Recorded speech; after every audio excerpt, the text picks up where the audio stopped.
Adam Smith and the Grotian Theory of Property by John Salter. Abstract. In the Theory of Property, which he presented in his lectures in Glasgow in 1762 and 63, Adam Smith moved decisively against the ideas of his Scottish contemporaries and near contemporaries, particularly with respect to the elements of their theories they had inherited from Locke. This article explores the reasons behind this change in direction and discusses the use Smith made of Grotian's theory of property in reformulating his own ideas. I argue that Grotian's influence is evident in three features of Smith's theory: the account of property in the first stage of society, the role of agreements in the subsequent development of property, and the nature and scope of natural rights.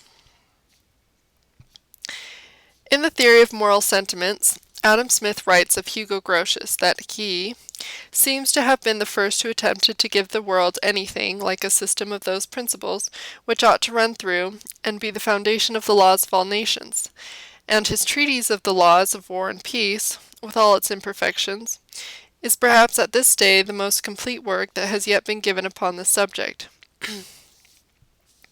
One reason for Smith's admiration of Grotius is that Grotius had made a clear distinction between justice and all other virtues, and in his treatment of justice he considered only what the person to whom the obligation is due ought to think himself entitled to exact by force.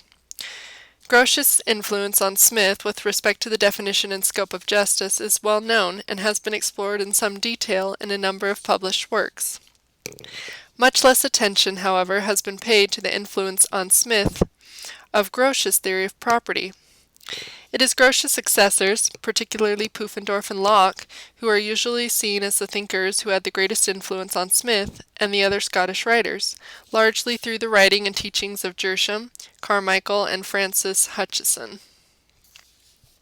However, in his mature theory of property, which he presented in his lectures in Glasgow in 1762, Smith moved decisively against the ideas of his Scottish contemporaries and near contemporaries, particularly with respect to the elements of their theories they had inherited from Locke. In Part 1, I explored the reasons behind this change in direction, and in Part 2 and 3 I discussed the use Smith made of Grotian's theory of property in reformulating his own ideas. 1a. The Scottish writers and the labour theory of property. In De Jure Belli ac Pagis, which is a treatise referred to by Smith, Grotius had said that private property was introduced by a kind of agreement, either expressed or implied.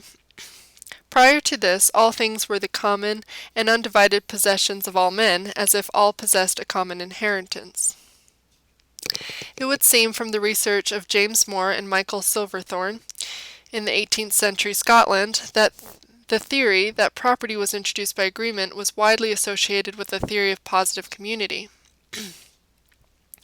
An agreement was needed to dissolve the original common right before private appropriation was possible. Moore and Silverthorne highlight the attempt by the Scottish writers to move away from this theory and to replace it with a theory whereby private property originated with individual acts of occupation of an originally negative community. They point in particular to the influence of Pufendorf and Locke, as interpreted by Gershom, Carmichael, and Jean Barbeyrac. Pufendorf, according to this interpretation, has taken the important step of describing the state of nature as a condition of negative community, as contrasted with the condition of positive community in which things were shared by men in accordance with the agreement or consent of all members of the community. But Pufendorf, paradoxically, from Carmichael's point of view, had retained the idea that private property requires an agreement. Carmichael thought that a much better explanation of the origin of property in the state of nature or of negative community had been provided by Locke. Men may be considered to own those things they have occupied by their labor, without waiting on the consent or agreement of others. Moore and Silverthorne argue that it was as a theory of occupation of unowned things that Locke's labor theory came to be either accepted or rejected by the Scottish writers. And they further remark that it was this formulation of the theory which prompted Adam Smith, Henry Home, and others to to ask what kind of labor or what sort of occupation men might have engaged in when they began to occupy a hitherto unoccupied world. Francis Hutcheson was a central figure among those who accepted the labor theory, and Hume was its principal opponent.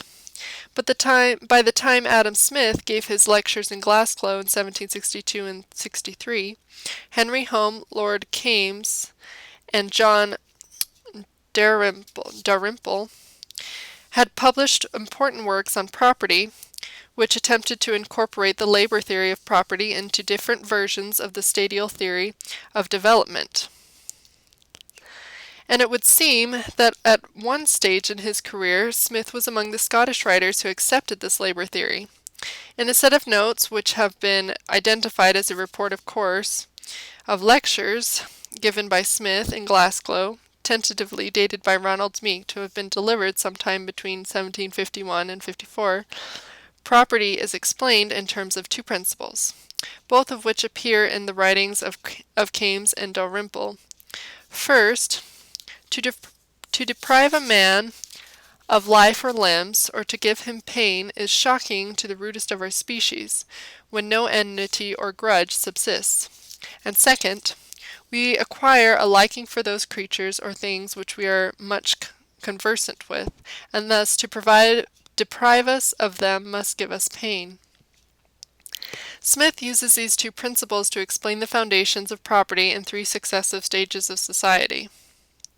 To deprive a man of the beast or fish he had caught, or of the fruit he has gathered, is depriving him of what cost him labor, and so giving him pain, and is contrary to the laws of the rudest society.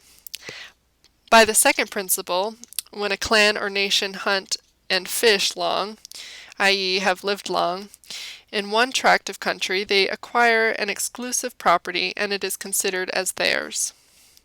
This is a second state of perfection in society, in which arable grounds and crops are in common, and there is no private property in land.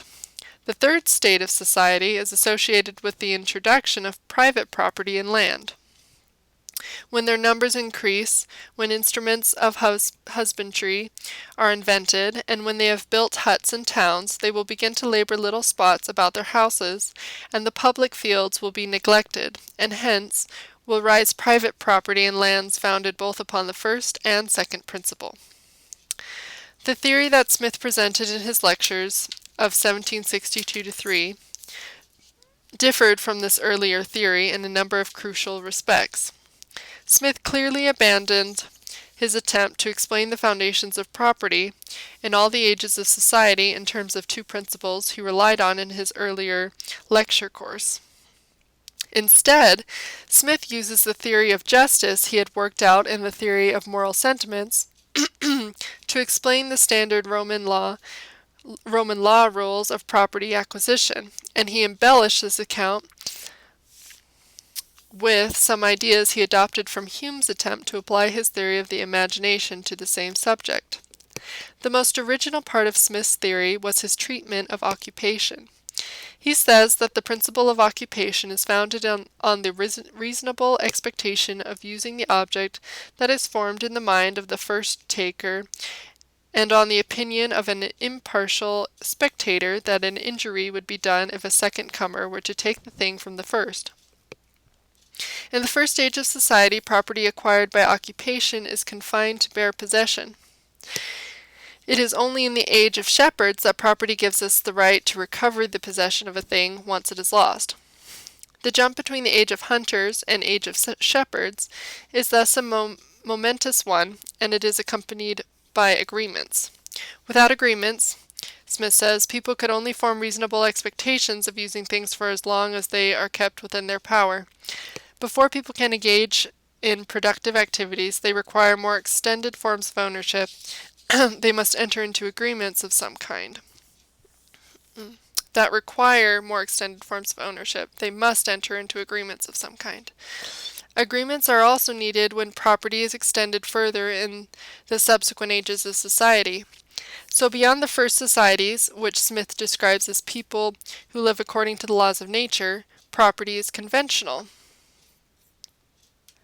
Smith's mature theory, therefore, represented a significant change in his own ideas about property and a significant rejection of an important strand of thinking about property which had taken root among his contemporaries in Scotland. The principal reason for this change can, I think, be understood when we examine the way in which the development of the four stages theory outgrew the explanatory powers of the labor theory.